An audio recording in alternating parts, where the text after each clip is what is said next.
Gretel. He had little to bite and to break, and once, when great dearth fell on the land, he could no longer procure even daily bread.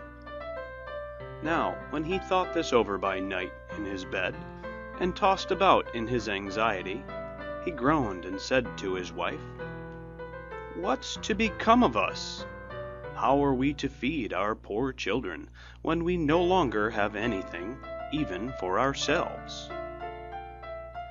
"I'll tell you what, husband," answered the woman. "Early tomorrow morning we will take the children out into the forest to where it is the thickest. There we will light a fire for them, and give each of them one more piece of bread, and then we will go to our work and leave them alone. They will not find the way home again, and we shall be rid of them." "No, wife," said the man, "I will not do that. How can I bear to leave my children alone in the forest? The wild animals would soon come and tear them to pieces." "Oh, you fool," said she, "then we must all four die of hunger. You may as well plane the planks for our coffins." And she left him no peace until he consented. "But I feel very sorry for the poor children all the same," said the man. The two children had also not been able to sleep for hunger, and had heard what their stepmother had said to their father. Gretel wept bitter tears and said to Hansel, "Now all is over with us." "Be quiet, Gretel," said Hansel. "Do not distress yourself. I will soon find a way to help us." And when the old folks had fallen asleep, he got up, put on his little coat, opened the door below, and crept outside. The moon shone brightly, and the white pebbles which lay in front of the house glittered like real silver pennies. Hansel stooped and stuffed the little pocket of his coat with as many as he could get in. Then he went back and said to Gretel, "Be comforted, dear little sister, and sleep in peace. God will not forsake us." And he lay down again in his bed. When day dawned, but before the sun had risen, the woman came and awoke the two children, saying, "Get up, you sluggards! We are going into the forest to fetch wood." She gave each a little piece of bread and said, "There is something for your dinner, but do not eat it up before then, for you will get nothing else." Gretel took the bread under her apron, as Hansel had the pebbles in his pocket. Then they all set out together on their way to the forest. When they had walked a short time, Hansel stood still and peeped back at the house, and did so again and again. His father said, "Hansel, what are you looking at there, and staying behind for? Pay attention, and do not forget how to use your legs." "Ah, father," said Hansel, "I am looking at my little white cat, which is sitting up on the roof, and wants to say goodbye to me." The wife said, "Fool, that is not your little cat. That is the morning sun, which is shining on the chimneys." Hansel, however, had not been looking back at the cat, but had been constantly throwing one of the white pebble stones out of his pocket on the road. When they had reached the middle of the forest, the father said, "Now, children, pile up some wood, and I will light a fire, that you may not be cold." Hansel and Gretel gathered brushwood together, as high as a little hill. The brushwood was lighted, and when the flames were burning very high, the woman said, "Now, children, lay yourselves down by the fire and rest. We will go into the forest and cut some wood. When we have done, we will come back and fetch you away." Hansel and Gretel sat by the fire, and when noon came, each ate a little piece of bread, and as they heard the strokes of the wood axe, they believed that their father was near. It was not the axe, however, but a branch which he had fastened to a withered tree which the wind was blowing backwards and forwards. And as they had been sitting such a long time, their eyes closed with fatigue, and they fell fast asleep. When at last they awoke, it was already dark night. Gretel began to cry, and said, "How are we to get out of the forest now?" But Hansel comforted her, and said, "Just wait a little until the moon has risen, and then we will soon find the way." And when the full moon had risen, Hansel took his little sister by the hand, and followed the pebbles which shone like newly coined silver pieces, and showed them the way. They walked the whole night long, and by break of day came once more to their father's house. They knocked at the door, and when the woman opened it and saw that it was Hansel and Gretel, she said, "You naughty children! Why have you slept so long in the forest? We thought you were never coming back at all." The father, however, rejoiced, for it had cut him to the heart to leave them behind alone. Not long afterwards, there was once more great dearth throughout the land, and the children heard their mother saying at night to their father, "Everything is eaten again. We have one half loaf left, and that is the end. The children must go. We will take them farther into the wood, so they will not find their way out again. There is no other means of saving ourselves." The man's heart was heavy, and he thought, "It would be better for you to share the last mouthful with your children." The woman, however, would listen to nothing that he had to say, but scolded and reproached him. He who says A must say B likewise, and as he had yielded the first time, he had to do so a second time also. The children, however, were still awake, and had heard the conversation. When the old folks were asleep, Hansel again got up, and wanted to go out and pick up pebbles as he had done before. But the woman had locked the door, and Hansel could not get out. Nevertheless, he comforted his little sister, and said, "Do not cry, Gretel. Go to sleep quietly. The good God will help us." Early in the morning came the woman, and took the children out of their beds. Their piece of bread was given to them, but it was still smaller than the time before. On the way into the forest, Hansel crumbled his in his pocket, and often stood still and threw a morsel on the ground. "Hansel, why do you stop and look round?" said the father. "Go on." "I am looking back at my little pigeon, which is sitting on the roof, and wants to say good-bye to me," answered Hansel.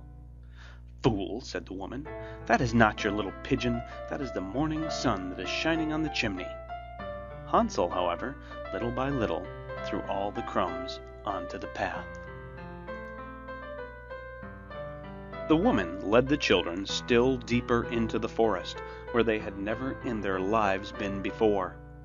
Then a great fire was again made, and the mother said, "Just sit there, you children, and when you are tired you may sleep a little. We are going into the forest to cut wood, and in the evening, when we are done, we will come and fetch you away." When it was noon, Gretel shared her piece of bread with Hansel, who had scattered his by the way. Then they fell asleep, and evening passed, but no one came to the poor children. They did not awake until it was dark night, and said, "Just wait, Gretel, until the moon rises, and then we shall see the crumbs of bread which I have strewn about. They will show us our way home again." When the moon came, they set out, but they found no crumbs, for the many thousands of birds which fly about in the woods and fields had picked them all up. Hansel said to Gretel, "We shall soon find the way," but they did not find it. They walked the whole night, and all the next day too, from morning till evening, but they did not get out of the forest, and were very hungry, for they had nothing to eat but 2 or 3 berries, which grew on the ground.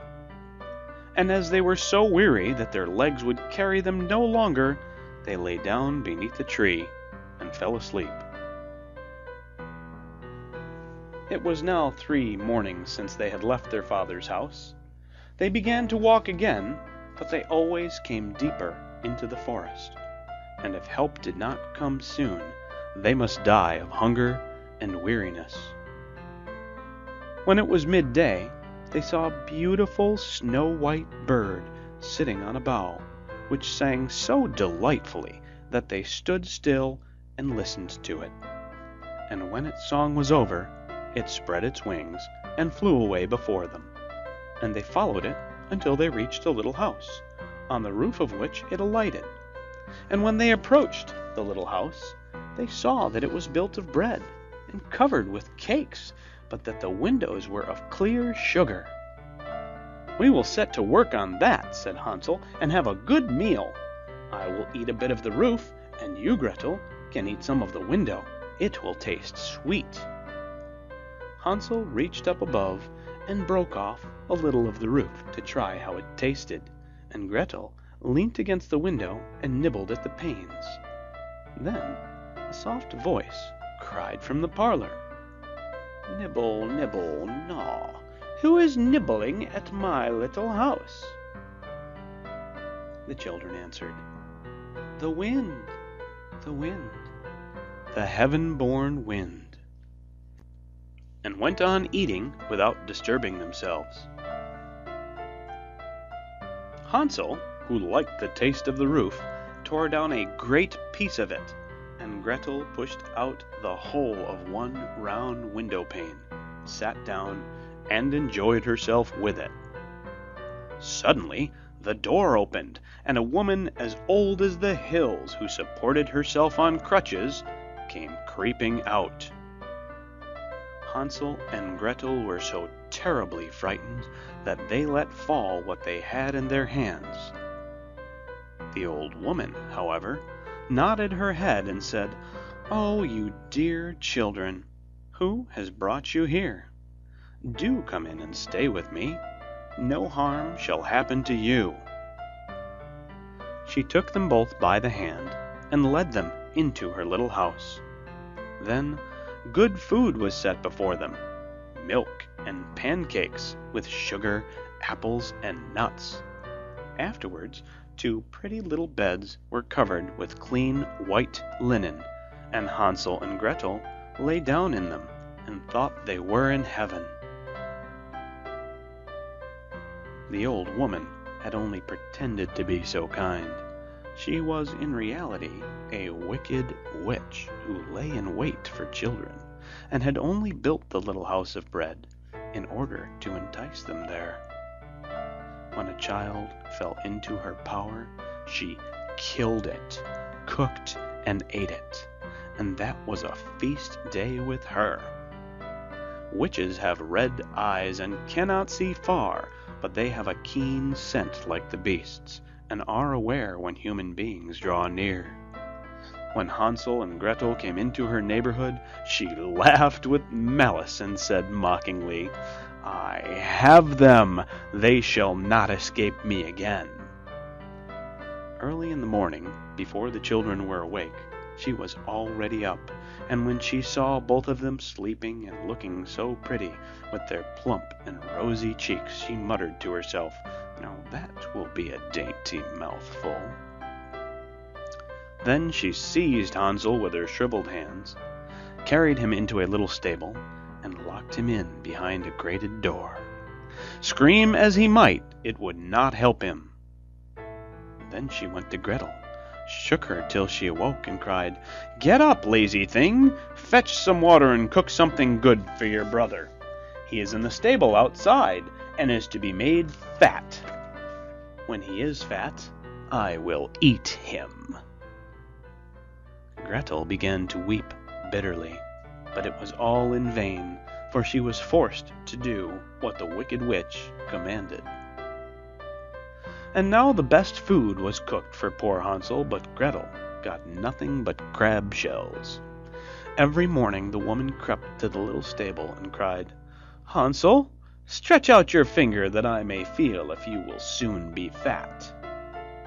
Hansel, however, stretched out a little bone to her, and the woman, who had dim eyes, could not see it, and thought it was Hansel's finger, and was astonished that there was no way of fattening him. When 4 weeks had gone by, and Hansel still remained thin, she was seized with impatience and would not wait any longer. "Now then, Gretel," she cried to the girl, "stir yourself and bring some water. Let Hansel be fat or lean, tomorrow I will kill him and cook him." Ah, how the poor little sister did lament when she had to fetch the water, and how her tears did flow down her cheeks. "Dear God, do help us," she cried. "If the wild beasts in the forest had but devoured us, we should at any rate have died together." "Just keep your noise to yourself," said the old woman. "It won't help you at all." Early in the morning, Gretel had to go out and hang up the cauldron with the water and light the fire. "We will bake first," said the old woman. "I have already heated the oven and kneaded the dough." She pushed poor Gretel out to the oven, from which flames of fire were already darting. "Creep in," said the witch, "and see if it is properly heated, so that we can put the bread in." And once Gretel was inside, she intended to shut the oven and let her bake in it, and then she would eat her too. But Gretel saw what she had in mind, and said, "I do not know how I am to do it. How do I get in?" "Silly goose," said the old woman, "the door is big enough. Just look, I can get in myself." And she crept up and thrust her head into the oven. Then Gretel gave her a push that drove her far into it, and shut the iron door and fastened the bolt. Oh, then she began to howl quite horribly, but Gretel ran away, and the godless witch was miserably burnt to death. Gretel, however, ran like lightning to Hansel, opened his little stable, and cried, "Hansel, we are saved! The old witch is dead!" Then Hansel sprang like a bird from its cage when the door is opened. How they did rejoice and embrace each other, and dance about and kiss each other. And as they had no longer any need to fear her, they went into the witch's house, and in every corner there stood chests full of pearls and jewels. "These are far better than pebbles," said Hansel, and thrust into his pockets whatever could be got in. And Gretel said, "I, too, will take something home with me," and filled her pinafore full. "But now we must be off," said Hansel, "that we may get out of the witch's forest."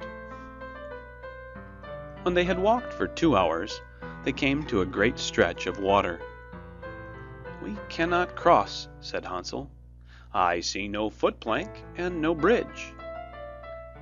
"And there is also no ferry," answered Gretel, "but a white duck is swimming there. If I ask her, she will help us over." Then she cried, little duck, dost thou see? Hansel and Gretel are waiting for thee. There's never a plank or bridge in sight. Take us across on thy back so white." The duck came to them, and Hansel seated himself on its back and told his sister to sit by him.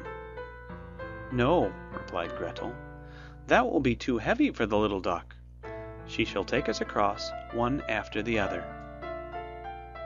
The good little duck did so, and when they were once safely across and had walked for a short time, the forest seemed to be more and more familiar to them, and at length they saw from afar their father's house.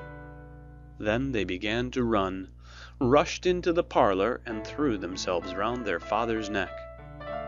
The man had not known one happy hour since he had left the children in the forest. The woman, however, was dead. Gretel emptied her pinafore until pearls and precious stones ran about the room, and Hansel threw one handful after another out of his pocket to add to them. Then all anxiety was at an end, and they lived together in perfect happiness.